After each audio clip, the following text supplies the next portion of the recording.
इसमें हम कानून व्यवस्था के बारे में और जानने की कोशिश करेंगे। तो मैं चाहूंगी जोरदार तालियों के साथ स्वागत कीजिएगा शैला माथुर साहब का, डीआईजी है, बहुत स्वागत आपका, और हेमराज मीणा साहब का, एसएसपी हैं। एक महत्वपूर्ण जिम्मेदारी है इन कंधों पर सुरक्षा को लेकर, मुरादाबाद की सुरक्षा को लेकर। और मैं चाहूंगी इस वक्त मंच पर मेरे सहयोगी अनुज भी आए। इस सेशन को हम आगे बढ़ाएंगे और जानने की कोशिश करेंगे मुरादाबाद में व्यवस्थाएं कैसी हैं, कानून व्यवस्था कैसी है, क्योंकि उत्तर प्रदेश एक समय पे गुंडा राज उत्तर प्रदेश में कहा जाता था, लेकिन अब कहा जाता है कानून व्यवस्था सुधर रही है। और क्या चीजें हो रही हैं, क्या और जरूरत है इसको बेहतर करने के लिए, तमाम चीजें हम जानने की कोशिश करेंगे इस मंच से। और अब इस सेशन को हम आगे बढ़ाते हैं। ओवर टू यू अनुज। बिल्कुल, शुक्रिया शिल्पा। और हमारे साथ बहुत खास मेहमान जुड़े हुए हैं और सीधे जनता से जिनका सामना होता है और बड़ी चुनौतियां भी हैं आप लोगों के कंधों पर। सबसे पहले बहुत स्वागत है आपका शलभ जी। सबसे पहले मैं शुरुआत करूंगा आपसे पुलिसिंग को लेकर। सबसे पहले तो यही जानना चाहूंगा कि देखिए, लोग अपनी परेशानी पहले बताते हैं आप लोगों को, कहते हैं कि साहब मैं परेशान हूं, लेकिन आप लोगों की परेशानी कोई सुनता है, देखता है? सबसे पहले मैं आपसे शुरू करूंगा, और वो परेशानियां हैं क्या? जी बहुत बहुत धन्यवाद सबसे पहले हम लोग को यहाँ आमंत्रित करने का। आपने जो क्वेश्चन पूछा कि हम लोग की परेशानियाँ कोई सुनता है, जी बहुत सुनते हैं। और आपने निश्चित रूप से देखा होगा कि विगत कुछ समय में चाहे हमारे नए थानों की स्थापना हो, अग्निशमन केंद्रों की स्थापना हो, चाहे नए बैरिक्स की स्थापना हो, नए हॉस्टल्स की स्थापना हो, स्पेशली महिलाओं के लिए रहने के लिए जो बैरिक्स अलग से बनने की स्थापना हो, आगंतुक जो आ रहे हैं उनको जो दिक्कत आती है, उस बीच उनको जो बेसिक मूलभूत सुविधाएं हैं, चाहे पानी की हो, शौचालय की हो। और आपने देखा होगा विगत कुछ समय के अंदर हमारे यहाँ पर महिला कांस्टेबल्स की संख्या भी काफ़ी बढ़ी है। तो उनके कार्य जहाँ पर हैं, उनके वहाँ पर शौचालयों की स्थापना, एक बेसिक मूलभूत सुविधाएं जो होती हैं, ये बहुत इम्पॉर्टेंट होती हैं। क्योंकि कहीं ना कहीं जब हम मोटिवेशन हाइजीन थ्योरी की बात करते हैं, तो चाहे मोटिवेशन फैक्टर्स हों चाहे हाइजीन फैक्टर्स हों, दोनों तरीके से हम लोग को बहुत सपोर्ट है। और उसका रिजल्ट आप देखते भी होंगे, जो हमारा कमिटमेंट है, चाहे वो 112 का रिस्पांस टाइम हो, चाहे जनता की शिकायतों का फीडबैक हो, चाहे पुलिस का रिस्पांस इन जनरल हो, बिहेवियर के हिसाब से हो, सभी चीज़ों के अंदर मुझे ऐसा लगता है कि उसमें काफ़ी सुधार हुआ है। और उसका एक मुख्य कारण भी है कि जब हम लोग राउंड द क्लॉक सर्विस देते हैं, चाहे कोविड के टाइम आपने देखा होगा, तो उसी तरीके से हम लोगों का भी बहुत ज़्यादा गवर्नमेंट, हमारा हेडक्वार्टर, शासन, सभी लोग हम लोग का भी ध्यान रखते हैं। बिल्कुल। और सर, चूंकि सवाल अब मैं भी आपसे करूंगी, लेकिन सबसे पहले मैं चाहूंगी मुरादाबाद के लोग यहाँ पर बैठे हैं तो जोरदार तालियों के साथ स्वागत कर दीजिए, क्योंकि यही लोग हैं जो कि आपकी सुरक्षा की जिम्मेदारी निभाते हैं और दिन रात जुटे रहते हैं। हालांकि कई आरोप लगते हैं सर आपके विभाग पे, लेकिन हम ये जानते हैं कितनी महत्वपूर्ण जिम्मेदारी आप लोग हम लोगों के लिए निभाते हैं। सर, मेरा सवाल आपसे ये, चूंकि पुलिस महकमा एक ऐसा महकमा है उस पुलिस में महकमे में रहते हुए आप कितनी ईमानदारी के साथ काम कर लीजिए, लेकिन सवाल और प्रश्न जो है वो आप पे जरूर खड़े होते हैं। लेकिन इस बीच सर, उन चुनौतियों का पार आप कैसे पाते हैं? और जब मुरादाबाद में हम बैठे हुए हैं तो हम ये जान पा रहे हैं कि कितनी दिक्कतें होती हैं, क्योंकि हम लगातार खबरें देते हैं, सुनते हैं, दिखाते हैं, और ये हम देखते हैं कैसी खबरें निकल कर आते हैं। तो उन चुनौतियों को सर आप कैसे टैकल कर पाते हैं? क्या व्यवस्थाएं उसके लिए आपकी हैं आगे भी? जी देखिए, मुझे लगता है कि जब भी जो भी पुलिस की नौकरी को चुनता है या कोई यूनिफॉर्म सर्विस की नौकरी को चुनता है, तो उसको पूरी तरह इस बात का आभास होता है कि उसकी ड्यूटी के आवर्स फिक्स नहीं होंगे। हो सकता है जब वो छुट्टी जाना चाहे तो उसको छुट्टी भी ना मिले, क्योंकि जब सब लोग त्यौहार मनाते हैं तो वो अपने त्यौहार, वो सारी चीज़ें अपनी शांति से तभी मना पाएंगे जब सुरक्षा व्यवस्था दुरुस्त रहेगी। और सुरक्षा व्यवस्था को आंतरिक रूप से दुरुस्त रखना पुलिस की एक सबसे महत्वपूर्ण जिम्मेदारी है। तो इसके लिए जब हम लोग सर्विस में आते हैं तभी से हम लोग मोटिवेटेड तो रहते ही हैं, but as a senior officer हम लोग को लीडर का काम करना होता है। हम लोग को एज अ लीडर अपने आप को प्रोजेक्ट करना होता है और क्राइसिस टाइम में सिचुएशन को खुद लीड करके जो हमारा कांस्टेबल हैं, जो हमारे सब इंस्पेक्टर्स हैं, वो सब हम लोग को देखते हैं। और हम लोग जिस तरह का उनको गवर्नेंस पैटर्न देते हैं, जैसे उनकी प्रशासनिक दक्षता डेवलप करते हैं, जितना उनको मानसिक रूप से मजबूत करते हैं, जितना उनकी ट्रेनिंग के ऊपर फोकस करते हैं, और जितना जैसे मैंने शुरू में बताया उनके व्यवहार को लेके, क्योंकि हो सकता है कि जैसे आप किसी डॉक्टर को दिखाने जाते हैं तो हम अपनी समस्या, परेशानी, बीमारी को लेके जाते हैं, हो सकता है डॉक्टर से आपको 2 घंटे बाद का समय मिले क्योंकि वहाँ पर और भी मरीज़ हों, तो डॉक्टर के लिए आप 50वें मरीज़ हैं लेकिन आपके लिए वो पहले डॉक्टर हैं। उसी तरह जब पब्लिक हमारे पास आती है तो police is a sovereign function. ऐसा नहीं है कि एक ही क्षेत्र में 3 अलग अलग थाने खुले हुए हैं, एक एरिया का एक ही थाना होगा।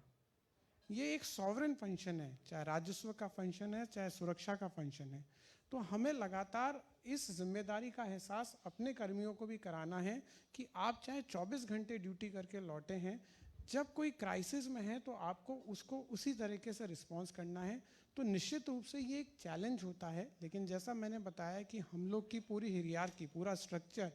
राउंड दी क्लॉक इस चीज़ को मॉनिटर करता है, एक्टिव करता है। तो मुझे लगता है कि हम लोग एक बेहतर रिस्पॉन्स देने की लगातार प्रयास करते हैं। जी मीना जी, आपसे हम समझना चाहेंगे, जब आम जनता से हम बात करते हैं तो बहुत सारे लोग ऐसे हैं, बहुत सारा एक तबका ऐसा है कि कहता है कि साहब कोई बात नहीं, थाने नहीं जाना है, थाने जाने में डर लगता है लोगों को, शिकायतें करने में डर लगता है, ये भी एक परसेप्शन बना हुआ है। उस डर को कैसे भगाया जाए? देखिए, हम लोगों का लगातार ये प्रयास रहता है कि जो भी व्यक्ति थाने पे आता है या किसी भी कार्यालय में आता है तो उसकी जो फीलिंग्स हैं, जो वो हमारे पास में आके व्यक्त करना चाहता है और जो अपना दुख दर्द जो बांटना चाहता है और जो भी कंप्लेन करना चाहता है, तो उसको हम सुनने का प्रयास करें। और इसके लिए हम लगातार इसमें प्रयत्नशील रहते हैं। और आप सभी जानते हैं कि अभी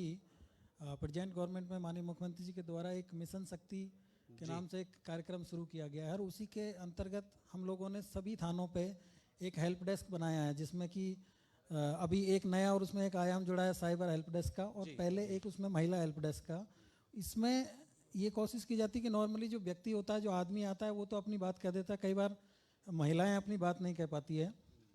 तो उसके लिए महिला हेल्प डेस्क बनाया गया। और वहाँ का जो एक एटमॉस्फेयर है वो उस तरीके का बनाया गया कि कोई भी व्यक्ति आए अपनी बात कंफर्टेबल तरीके से बता सके। वहाँ पे हमारी 2 महिला कांस्टेबल हमेशा एट ए टाइम वहाँ पे प्रेजेंट रहती है, जो कि जो भी आगंतुक आता है उनकी जो भी कंप्लेन होती है उसको वहाँ पे एक रजिस्टर में एंटर करती है। और जो रूम उनको हमने प्रोवाइड करवाया उसमें सीसीटीवी भी हम लोगों ने लगा दिया है, और सीसीटीवी का जो आईपी एड्रेस के माध्यम से जो भी फीड है वो मेरे पास में भी आता है, सभी अधिकारियों के पास में भी आता है। तो जो भी कोई व्यक्ति हमारे यहाँ पे थाने पे आता है उसकी पूरी बात को पहले सुना जाता है और देखा जाता है कि वहाँ पे हमारी जो महिला कांस्टेबल है उसके साथ में किस तरीके से ट्रीट कर रही है,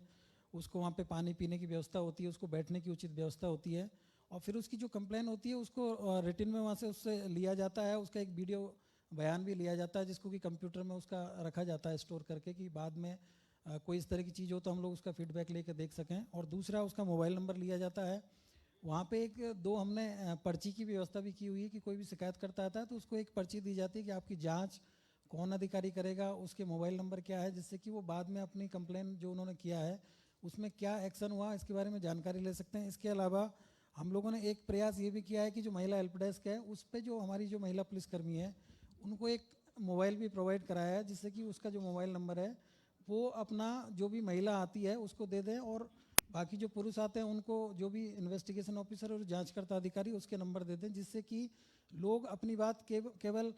थाने पे आके ही नहीं, बाद में उसका फीडबैक भी ले सकें कि उसमें क्या कार्रवाई की जा रही है। तो हर तरीके से हम लोग प्रयास करते हैं। और इसके अलावा जनता दर्शन के जो कार्यक्रम होते हैं, जैसे कि अगर मान लीजिए थाने पे नई बात सुनी जा रही है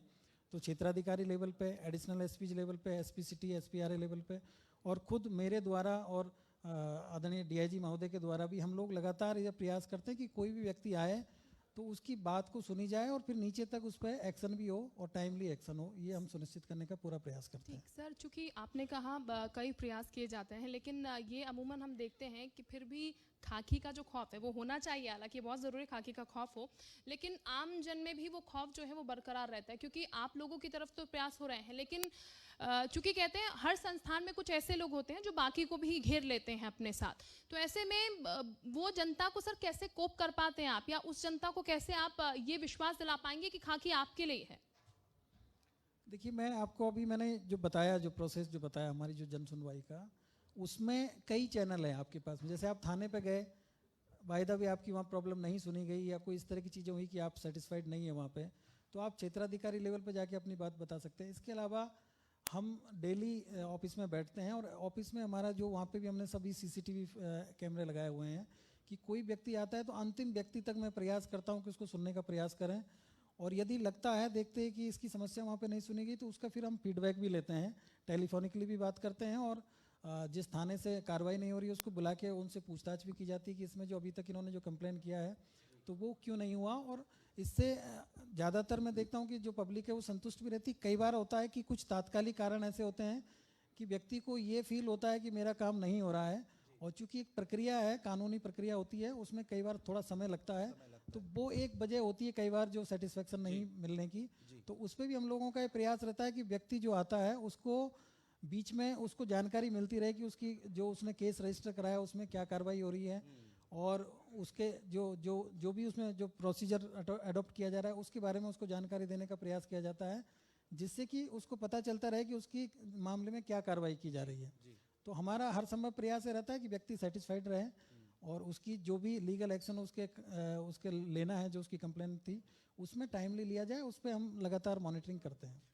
एक चीज़ मैं और ऐड करना चाहूँगा जो एसएसपी साहब ने बताया और जो मैडम ने पूछा, खास तौर से जैसा आपने बताया, इसके बावजूद भी कई ऐसे दृष्टांत आते हैं जहाँ पर कि ऐसा लगता है कि पुलिस की लापरवाही या जो रिस्पांस होना चाहिए या जानबूझ के कदाशयता की कोई भावना है, तो इसमें मुख्यालय स्तर से भी और माननीय मुख्यमंत्री जी के स्तर से, शासन स्तर से भी हम लोग लगातार इस चीज़ के प्रति प्रयासरत रहते हैं, और इस तरह की लापरवाही कतई बर्दाश्त नहीं होती है। आपने कई दृष्टांत देखे होंगे विगत कुछ समय में जहां पर जांच के बाद अगर ये पाया गया है तो वरिष्ठ अधिकारी, राजपत्रित अधिकारी, अराजपत्रित अधिकारी, उनके खिलाफ ना सिर्फ निलंबन बल्कि अभियोग पंजीकरण की भी कार्रवाई हुई है, जिससे कि एक मैसेज हमारी पूरी सिस्टम में, पुलिस डिपार्टमेंट में जाए कि अगर आप प्रायोरिटीज़ के हिसाब से काम नहीं करेंगे तो आपके ऊपर प्रशासनिक विधिक कार्रवाई दोनों होगी। बिल्कुल, ये मैसेज जाना बहुत ज़रूरी है। बहुत शुक्रिया आपका हमारे साथ जुड़ने के लिए, और